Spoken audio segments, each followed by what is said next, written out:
You are still watching Breakfast Central on News Central. Don't forget you can follow us on social media. We are on Facebook, Instagram, and you can stream live on YouTube. Catch us live on Star Times channel 274 and on Avo TV channel 23. All right, let's talk some business this time. Now, the Vice Chancellor of the Obafemi Awolowo University in Nigeria is popularly called OAU. That's Professor Iyitokpe Ogunbodede. Has announced that the university has obtained the license to distribute electricity to the university community. Explaining this news is Nas Agbalaya from our business desk. Over to you now, Nas. Please shed more light on this piece of story. But first, good morning. Good morning, guys. All right, Nas, OAU and electricity generation, or is it distribution? And it's a university. It's good news, but how? Well, it is long overdue. The how, it's not really rocket science, because most universities could have been doing this over time. They could use solar. The details they haven't told us, but really, they could use solar, they could use wind, and they could use many other techniques to generate it. But the good thing is they intend to do this. And 8 megawatts will be generated by OAU, and they will distribute it within themselves. That means research within the university would never have any issue of power cuts. Now, apart from this, it is also possible that the excesses which they have, they could also sell to the communities near them. Remember that to generate electricity in Nigeria, you need to get a permit from the government, and they have gotten it from the TCN. So with this, they can generate and they can sell. So it is a wonderful idea, which I do hope that many other universities in Nigeria will replicate, because by them doing this, they will be able to reduce the load from the national grid. And with this, more people will have, say, a measure of constant power supply. And this cascade effect will mean that more businesses will be able to thrive, not just on campuses, but in neighboring communities. So by and large, production, productivity, and the earning power of Nigerians over time will increase with this, with efforts like this. This drive, like you said, is highly commendable, but the worry always with projects like this is sustainability. What are the possibilities that this will survive the test of time? I love this question.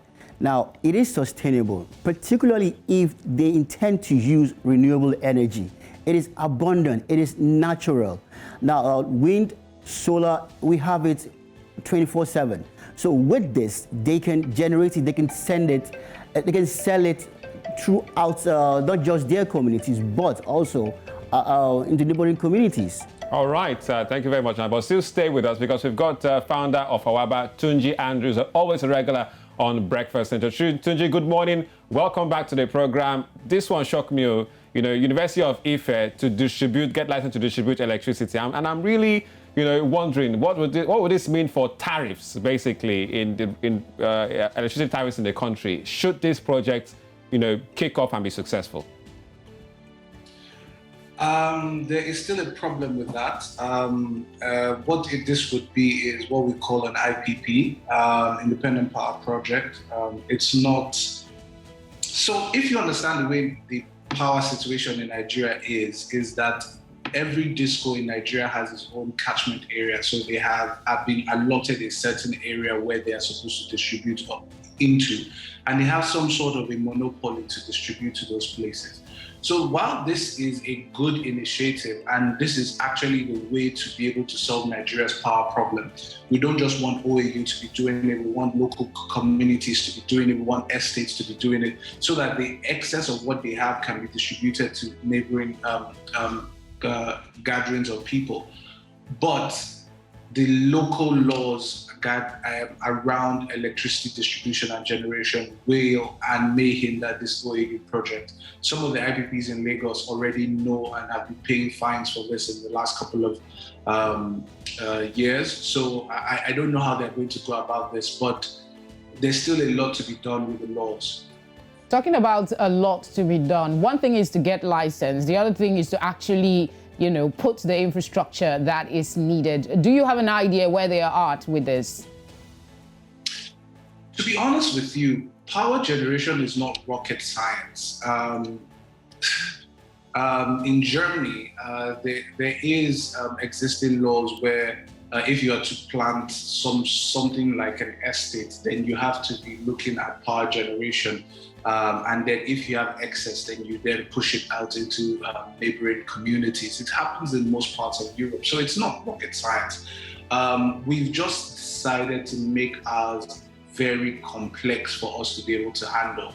So for instance, like the laws I told you about, if you generate power beyond a certain point, you have to push it into the national grid. So whatever this OAU system is creating, it must create less than the threshold before you get into the national grid. And even at that, they still have to get permission from the disco in that particular area to allow them to distribute power to whoever they want to distribute it to. So I don't know where we're going to go with this. We need to fix the laws. And when we fix the laws, more institutions, more smaller companies like what the OAU is doing here will come up. But for now, I don't think this is going to go very, very far. It's a good initiative, but I'm not really excited. Only telling is coming from a university. And that's a lot of skepticism coming from you. Yeah. All right, guys. And we still have, Naz, our business editor, with us for this one. Well,